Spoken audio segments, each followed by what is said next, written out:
Jakov Dominkovič v premogovniku Velenje dela že 30 let. Ni prvi knap v družini, takšna je v teh krajih tradicija.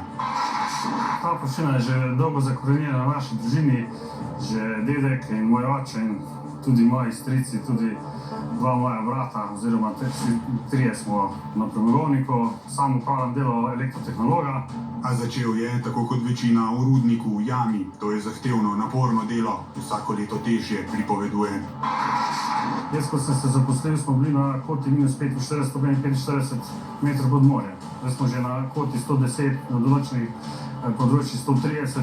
To meni, pritiski so večji, tudi pritisk vode je na določene dele jame dosti bolj vpliven. Tako da, glede na to, da se spuščamo vse niže in niže, lahko pričakujemo, da bo z leti vse to težje, ampak s našimi izkušnjami pa to se vse nekako borimo proti naravi in vzdržujemo varnost na visoki ravni. V velenjski jami premog kopljejo vse od leta 1875, ko je nemški podjetnik in raziskovalec Franz Magles na globini nekaj 100 metrov naletel na prvi sloj lignita. Od tedaj v 146 letih so iz globin izkopali že več kot 252 milijonov ton premoga, najbolj intenzivno sredi 80 let, ko so v jamo uvajali sodobnejšo opremo in zato letno odkopali več kot 5 milijonov ton. Danes se letna proizvodnja giblje pri dobrih 3 milijonih ton premoga. Velenjski premog je edini vir delovanja le streljaj oddaljene in z rudnikom neposredno povezane termoelektrarne Šoštanj, enega najpomembnejših energetskih objektov v državi, ki proizvaja dobro tretjino vse slovenske elektrike. A knapovski šihti v šahtu bodo v dobrem desetletju le še preteklost, spomin na neke druge čase. Ja, s tem se zaključi tudi ta naša zgodba. Ja. Nažalost je vsega enkrat konec, tudi na razvoju.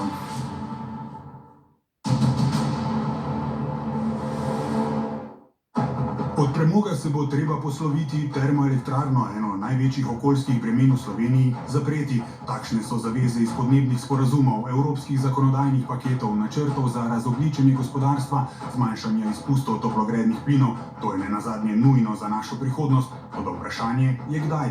Vlada in okoljevarstveniki so si vsaj v grobem pri tem enotni, edina smiselna letnica je 2033.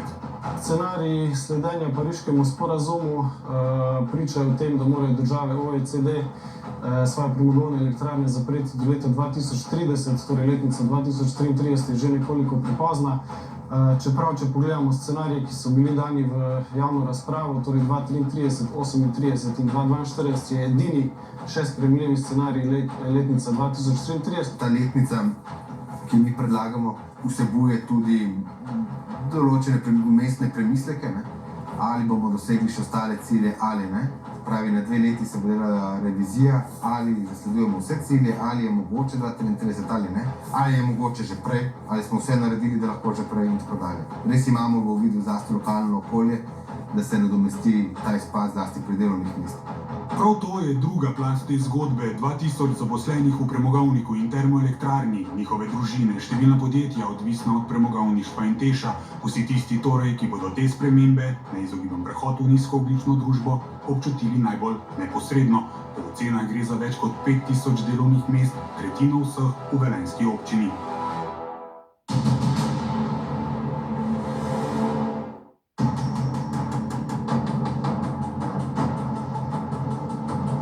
Koca dela v šoštanjski termoelektrarni že vse od leta 1987. Pomeni, da sem že 33 let zaposlen v elektrarni, od prvega dneva do danes. Pomeni, da sem bil zadovoljen s svojim delom, zadovoljen s svojim kolektivom, zadovoljen s svojo firmo in tudi tako dolgo zdržal, vztrajal in ja, tako, da se počutim med veterani. Ja. Še pred nekaj leti je veljalo, da bo Tež velenjski premog kuril do leta 2054. Zdaj pripoveduje, smo kar naenkrat postavljeni pred dejstvo, da bo treba kotle v termoblokih dokončno ohladiti 21 let prej. To je ena zadeva, ki nas že določen čas bega oziroma boli, ali kaj bi rekel temu. Vsi v termoelektrarni se mi tega zavedamo, da bo prišel dan, ki bo potrebno to panogo oziroma to firmo zapreti.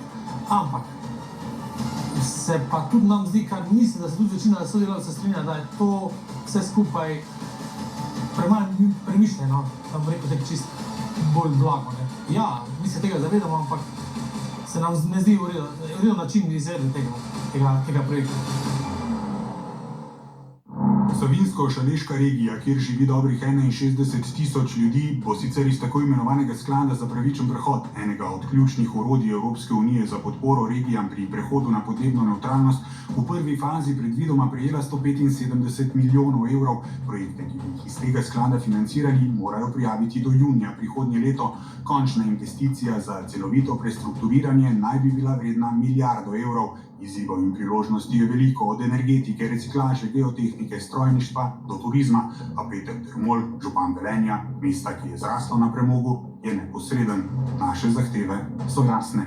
Zahtevamo tukaj, da se odpre 5000 novih delovnih mest, ki so pravzaprav delovna mesta tudi za naše otroke, da teh delovnih mest ne izgubimo v tej regiji, da seveda zagotovimo dovolj finančnih sredstev za pravičen prehod, to pomeni tudi vključujoč nadomestni toplotni vir, in seveda, da imamo za vse skupaj dovolj časa. Če se država odloči, da bo predčasno izstopila iz premoga, pravzaprav je to legitimna pravica, je razumljivo glede na vse podatke, kar se tiče okolja, ampak kljub temu je pa potrebno opaziti, da je to resnično upoštevan pravičen prehod in da ljudje zaradi tega ne bodo nastradali. Vlada mora najprej, da lahko sploh začne snovati konkretne ukrepe, sprejeti strategijo za izstop iz premoga in pa ključna zakona o zapiranju premogovnika in prestrukturiranju regije. Tu že zamujamo, svarijo okoljevarstveniki. Vlada zagotovo ne dela dovolj, kar se jasno vidi pri tem, da še ni sprejete te dejansko strategije za izstop iz premoga, ki bi morala biti sprejeta že v začetku poletja. Če ne sprejmemo te strategije do konca letošnjega leta, pomeni, da bomo ostali brez več kot 200 milijonov evrov iz sklada za pravičen prehod. Na nacionalni ravni imamo sprejet nacionalni energetski in podnebni načrt, pa še to je zaradi tega, ker je to od nas zahtevala Evropska unija. Neke državne energetske strategije pa nimamo že od leta 2005. Sledimo ciljem, ki jih postavi Evropska unija in je to nekako naša strategija, torej zadostiti tem ciljem. Kaj več od tega pa si naši odločevalci ne znajo predstavljati. Infrastrukturni minister Jernej Vrtovec pa miri. Zakon o prestrukturiranju regije je pač od drugega ministrstva, kar se pa tiče zakona o zapiranju rudnika, je v fazi priprave na našem ministrstvu. Strategija tudi pripravljena je v medresorske obravnave med ostalimi resorji. V naslednjih tednih verjamem, da bi bila strategija sprejeta, koliko se bodo tudi ostali deležniki, torej ministrstva, strinjali okrog letnice, pa vseh ostalih elementov, ki so v tej strategiji. Z Ministrstva za gospodarski razvoj in tehnologijo, kjer snujejo zakon o prestrukturiranju, medtem sporočajo, da mora biti tam pripravljen pol leta po sprejemu strategije, a da že aktivno sodelujejo z regijo.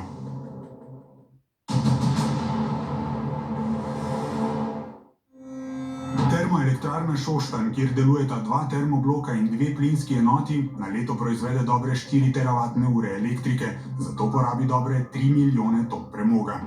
Dejstvo je, da imamo mi objekt nov, med najbolj sodobnim, še najbolj sodobnim na svetu, ki tudi dela, obratuje, ekološko sprejemljiv. In da nekdo reče, da je to treba kar tek, ne vem, kako to razmišljam. A danes je TEŠ prav zaradi gradnje zadnjega 6. bloka predvsem sinonim za korupcijo, netransparentno vodenje, zgrešene odločitve, metafora za sporne prakse največjih razsežnosti, simbol tesne prepredanosti političnih, gospodarskih, energetskih, lokalnih in drugih omrežij. V desetletju od priprave do zaključka projekta se je, tudi zato, ker so zatejili prav vsi nadzorni organi, cena 6. bloka podvojila. Na koncu je namesto predvidenih 650 milijonov stal kar 1,4 milijarde evrov. Sojenje zaradi domnevnih nepravilnosti se je začelo šele junija letos, skoraj desetletje po prvih hišnih preiskavah. Prvoobtoženi Uroš Rotnik domnevnih nepravilnosti pri gradnji TEŠ 6 ni priznal, zavrnil je vse očitke iz obtožnic. Zaradi slabega ugleda, ki ga ima TEŠ v javnosti, ni nenavadno, da so predvsem lokalni prebivalci pogosto v dvomih, da bo tokrat v ugašanju termoelektrarne in zapiranju premogovnika res vse tako, kot mora biti. Sama letnica dejansko, mogoče pa je kdo narobe zastopal, ni tako problematična, kot koliko je problematično to, kaj se bo do te letnice naredilo. Če se bo za te mlade sodelavce poskrbelo na pameten način, da ne bo nastala kakšna veliko socialna bomba, mislim, da bodo tudi oni to razumeli, pa tudi dejansko svojo kariero lahko v kakšnih drugih podjetjih, kot tudi mogoče samo zaposleni nadaljevali.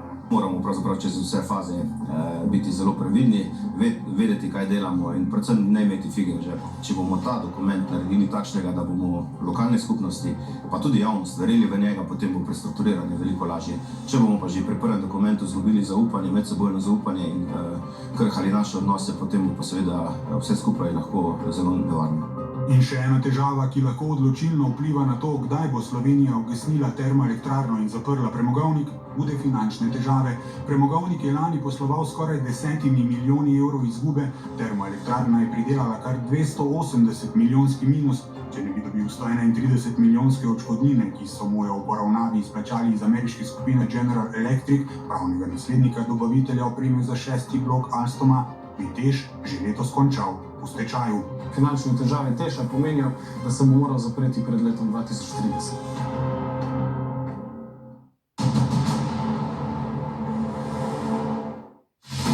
V holdingu Slovenske elektrarne, kjer bodo izgradnjo 6. bloka odplačevali vse do leta 2038, za takšno stanje krivijo predvsem vse višje cene emisijskih kuponov. Termoelektrarno Šoštanj sicer trenutno do 1. januarja vodi prav generalni direktor VSE-ja. Ta strošek predstavlja že pri današnji ceni kuponov, ki se giblje med 67 in 68 evri, odvisno od termina zakupa, predstavlja že 2,4-kratnik cene premoga za TEŠ. Pomeni, če bi TEŠ kupil za 100 milijonov evrov letno premoga, bi plačal 2,4-krat toliko še kot neko kazen za povzročitve emisije pri termični obdelavi tega premoga. To pomeni pri 100 milijonih 240 milijonov za kupone pri današnji ceni, odvisno seveda od količine porabe tega premoga. Gre torej za svojevrstno ironijo. Po eni strani je TEŠ zaradi svojih izpustov največji vplačnik v podnebni sklad, namenjen ukrepom za blaženje podnebnih sprememb in prilagajanju nanje, po drugi strani so prav stroški kupovanja emisijskih kuponov velika cokla njegovega poslovanja. Robert Golob iz GEN-I-ja, družbe, ki je v polovični lasti Gen Energije, sicer polovične lastnice Nuklearne elektrarne Krško, je jasen. Mehanizem emisijskih kuponov je nujen, brez njega bi še kar nekaj časa vsi iskali izgovore, zakaj premoga ni treba opustiti. Danes je ravno breme emisijskih kuponov tako močno, da to sili te, da bi povedati, umazane industrije, ne samo TEŠ, vse umazane industrije v resen premislek o investiranju v zeleni preboj. Ker je ceneje investirati v zeleni preboj, kot plačevati kupone. Nikakor pa ne smemo mešati sedanjih težav, ki jih ima HSE, s TEŠ-em, z poslovnim modelom, ki kao bi bil nevzdržen zaradi kuponov. To sploh ne drži. Sedanje težave izvirajo iz popolnoma drugih razlogov. Kuponi kot taki so zelo majhen kamenček v tem mozaiku, so pa priročen izgovor za nesposobno upravo. To pa drži. V resnici pa kuponi niso noben razlog, da bi zaradi njih morali TEŠ na hitro ali pred letom 2030 TEŠ zapirati. In tu je za energetsko prihodnost Slovenije ključno vprašanje, kaj bo, ko TEŠ ugasnemo, alternativa. Več moramo vlagati v hidro in imamo priložnost za izgradnjo 4 novih hidroelektrarn na Savi. Prav tako imamo priložnost za izkoristiti sončno energijo. Imamo sončni potencial, imamo sonce, smo na sončni strani in ne nazadnje tudi vetrni potencial. Slovenija ni, na primer, ni Danska, ni Nemčija, imamo manj vetrnega potenciala, ampak tudi tam, kjer imamo možnost, žal so postopki vlečejo in ta trenutek me žalosti, da imamo samo 2 vetrnici v Sloveniji. Če kdo, se možnosti izkoriščanja sonca zavedamo prav mi, smelo napoveduje Robert Golob. Načrt je zelo jasen. Če mi 2030, namenoma sem dal krajšo letnico, ker najverjetneje bo Evropa prepovedala premog 2030. Če mi 2030 zapremo TEŠ, potrebujemo nove energije približno 3 teravatne ure. To je približno 3000 megavatov sonca. Mi sami smo rekli, mi jih bomo zgradili 1000. Če bo GEN-I zgradil do takrat 1000 megavatov, jih bojo ostali zgradili ne 2, koliko bi potrebovali za domestitev Šoštanja, ampak ne 4.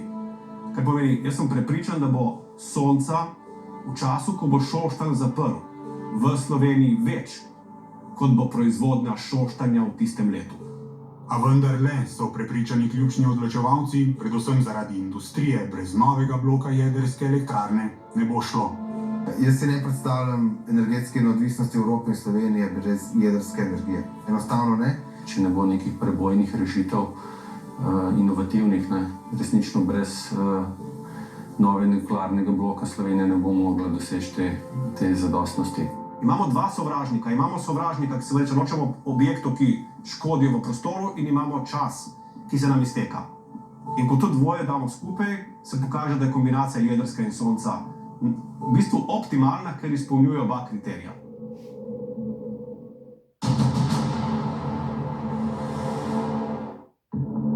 A vrnimo se v Šaleško dolino med premog, knape, kotle in hladilne stolpe.